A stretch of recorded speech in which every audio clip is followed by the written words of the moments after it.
I learned exactly where I ranked in my family the night my dad lifted his glass at dinner and said, "Congrats, here's your car, son." Everyone clapped. Then he turned to me, lowered his voice, and handed me a bill instead of a smile. Rent. Due by Sunday. In that moment, years of quiet favoritism snapped into focus. I smiled, swallowed it, and said nothing, but something inside me packed its bags. What happened next didn't explode at the table. It unfolded later and left my entire family unraveling. Before I get into it, tap like tell me where you're listening from and share your advice matters. My name is Sarah, and on paper, I look like the kid parents are supposed to brag about.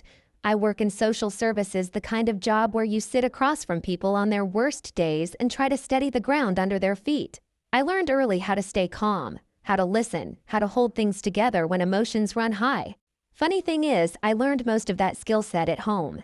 Our house always looked solid from the outside. Neatly trimmed lawn, family photos lined up in matching frames, Sunday dinners that started on time. My dad built his career with his hands turning long days and stubborn pride into a business that paid the bills and demanded respect. My mom taught young kids came home smelling faintly of crayons and coffee and believed peace was something you preserved by not poking at cracks. And then there was my brother. He's younger, charming in an effortless way, the kind of person people forgive before he even asks. Growing up, it felt like we lived under the same roof but played by different rules. When he struggled, the house leaned toward him. When I succeeded, it was treated like background noise, nice, expected, already accounted for. I don't remember anyone ever sitting me down to say, "We expect more from you." They didn't have to. It was in the silences. In the way my report cards were skimmed while his were discussed. In the way my choices were questioned while his were encouraged. I became the reliable one, the helper, the problem solver, the person who filled in gaps without being asked. After college, I moved back home with a plan. Save money, get experience, apply to graduate programs. I paid for groceries sometimes, covered bills when something broke, picked up slack without keeping score. Living there wasn't meant to be permanent. It was supposed to be practical, temporary. My mom liked to say, "Your dad just trusts you more," as if trust explained why responsibility only flowed one direction. As if being capable meant you no longer needed support. I told myself it didn't bother me, that families are complicated, that love shows up in different forms. I believed that if I stayed steady long enough, things would even out. That someday my dad would look at me and see not just the dependable daughter, but someone worth celebrating too. That belief is what I carried into the summer of my brother's graduation. The heat, the long days, the feeling that something was shifting even if I didn't yet know how sharply. And looking back now, that's the part that hurts the most. I walked into that dinner still thinking I belonged. The weeks leading up to my brother's graduation felt off in a way I couldn't quite name. The house buzzed with planning energy, but none of it included me in any meaningful way. My mom talked nonstop about the guest list and menu ideas, flipping through recipes at the kitchen counter. My dad disappeared into the garage more often than usual, the door always shut, his voice dropping whenever I walked past. When I asked simple questions, what time people were coming, whether we needed more chairs, I got vague answers. "We've got it covered." I told myself I was imagining things. The day of the graduation arrived hot and bright, the kind of summer Saturday that makes everything feel amplified. I helped clean the house, wiped down the dining table, arranged flowers my mom insisted were necessary. My brother paced around in his cap and gown, nervous but excited.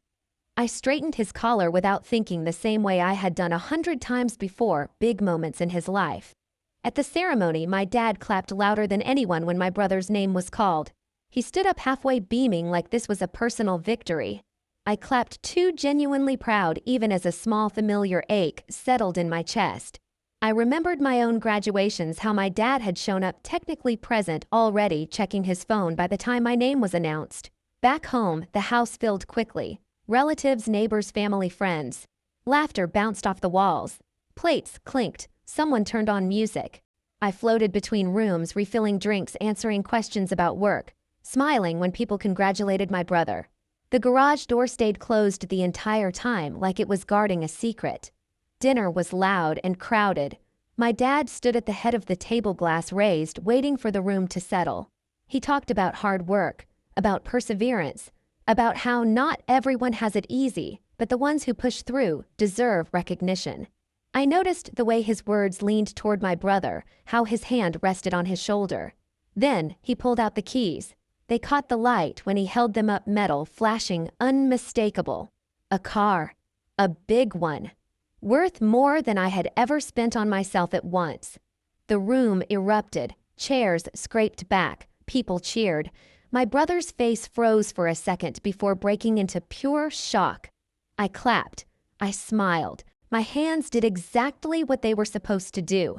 After the noise died down, after people drifted toward the garage to see the car up close, my dad caught my eye and nodded toward the hallway. Just a quick conversation, the look said. Nothing dramatic. In the quiet of the kitchen, away from the applause, his tone changed. Practical. Measured. Like we were discussing a schedule. "You've been here a while," he said. "It's time you start paying rent. $900. By Sunday." For a moment, I honestly thought he was joking. The timing was so surreal, it didn't register as real. I looked past him toward the garage where my brother was laughing, hands on the steering wheel of a brand new car. Something clicked into place then. Not anger yet, not heartbreak, just clarity. This wasn't a misunderstanding. It was a line being drawn. And for the first time, I realized I had been standing on the wrong side of it my entire life. The rest of the night moved around me like I wasn't really in it. People laughed in the garage, admiring the car from every angle. Someone popped open another bottle. My brother kept saying, "I can't believe this," over and over, like repeating it might make it permanent. I stood near the kitchen sink, rinsing plates that didn't need rinsing, nodding, when someone spoke to me, waiting for the feeling in my chest to pass. It didn't. When the house finally quieted down and the last car pulled out of the driveway, I sat on the edge of my bed and stared at the wall. $900. By Sunday. The number echoed in my head, not because I couldn't afford it, but because of what it meant. It wasn't about money. It was a verdict. I thought about all the payments I'd covered without being asked. Groceries, repairs, bills that mysteriously landed on my plate because I was better with this stuff. None of that had been rent, apparently. That was something reserved for moments like this, moments when I needed to be reminded of my place. Sleep didn't come. Sometime after midnight, I opened my laptop and pulled up my bank account. Years of careful savings stared back at me. Enough to move. Enough to breathe. Enough to stop negotiating my worth one quiet favor at a time. In the morning, the house was already buzzing again. My dad and brother were making plans for a drive.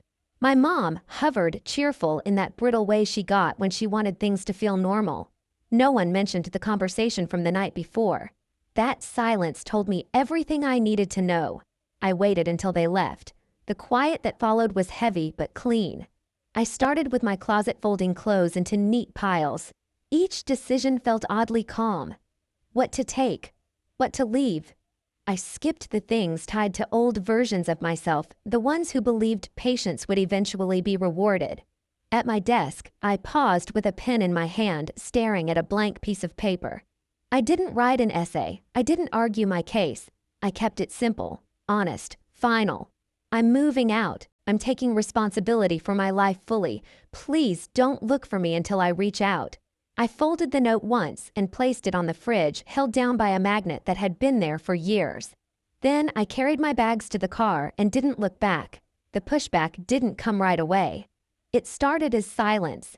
Then a text from my brother asking if this was some kind of joke. Then missed calls from my mom. By the time I pulled onto the highway, my phone buzzed again and again in the passenger seat. I didn't answer. Not because I was angry. Not because I wanted revenge. But because for the first time I was choosing not to explain myself to people who had already decided what I was worth, and that choice changed everything. I didn't go far that first night. I drove until the streetlights blurred together, then parked in a grocery store lot that stayed open late, the kind with buzzing lights and carts rattling in the distance. I sat there with my hands on the steering wheel, breathing in short bursts, trying to understand how a single sentence could hollow out so many years at once. $900. by Sunday. It replayed in my head, tangled with the image of my brother's smile in the garage, his hands gripping the steering wheel like he was afraid someone might take it back. I wasn't angry yet. Anger would have been easier. What I felt instead was something colder, a realization settling into place piece by piece. My phone lit up again. My brother's name. "Are you okay?" the text read. "Mom's freaking out. Dad says you overreacted." I stared at the screen for a long time before locking it and setting the phone face down.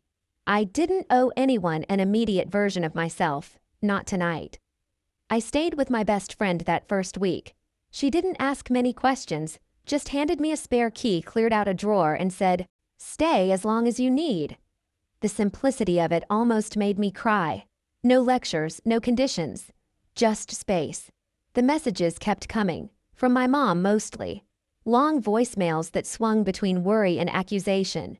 She wanted to talk this through. She wanted me to come home so we could be a family again.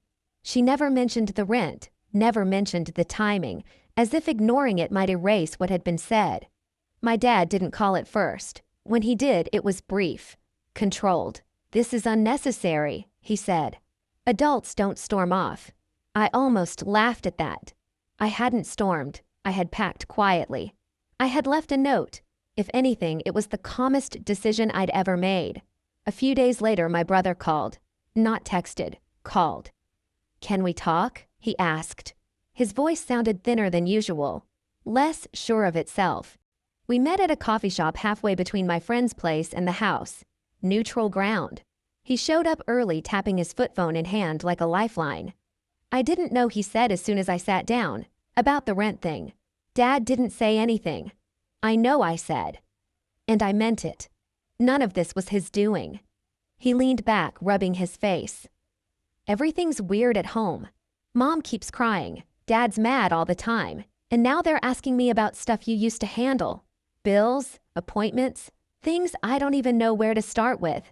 I watched him process that out loud, watched the confusion creep in. For the first time, the cushion under him was gone. "I'm not disappearing," I told him. "I'm just not doing it for everyone anymore." He nodded slowly, like the idea scared him but also made sense. That conversation stayed with me because it was the moment I understood the real shift had already happened. I didn't have to do anything dramatic. The system was unraveling on its own. The real confrontation came later. Not at the dinner table, not in the garage, but on a quiet afternoon when my dad showed up at my friend's place unannounced. I opened the door and found him standing there, hands in his pockets, jaw tight. He looked around like the small apartment offended him. "Can we talk?" he asked. I stepped aside. We sat across from each other, the space between us charged with everything that had been left unsaid. He didn't waste time. "You embarrassed us?" he said. "You made a scene."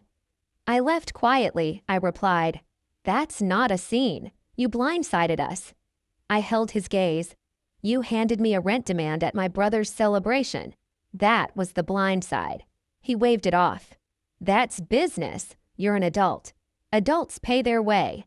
And yet I said you bought him a car worth more than I've ever spent on myself. That's different." I waited. Let the silence do the work.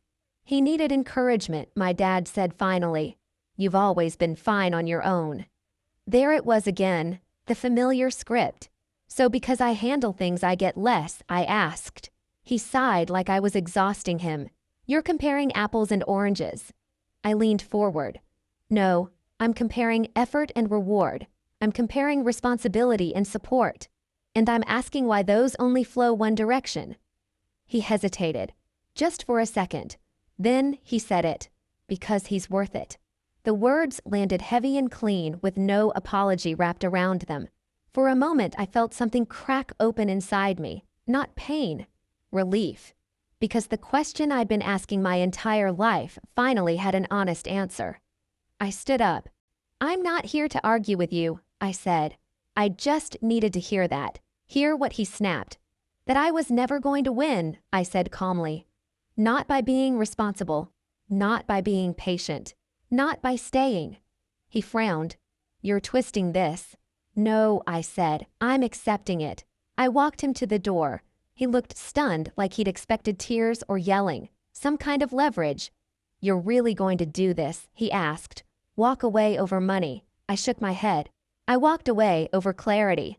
After that, the calls escalated. My mom called sobbing. My brother texted in all caps, panicking about things falling apart. And then my dad started calling every number he had for me, over and over. From his phone, from my mom's, from the house line. I let them ring. Not out of spite, out of necessity. In the weeks that followed, I watched the consequences unfold from a distance. My brother struggled with expectations he'd never had to meet before. My mom grew quieter, more careful, forced to confront how often she'd smoothed things over instead of standing up. And my dad, who had always controlled the rhythm of our family, lost that control completely. He didn't know how to fix things without issuing commands. Meanwhile, my life settled into something steady. I found my own place. I focused on work. People noticed. My supervisor trusted me with more responsibility. I started being recognized not as someone's daughter, but as myself. One night, my phone buzzed again. A message from my dad.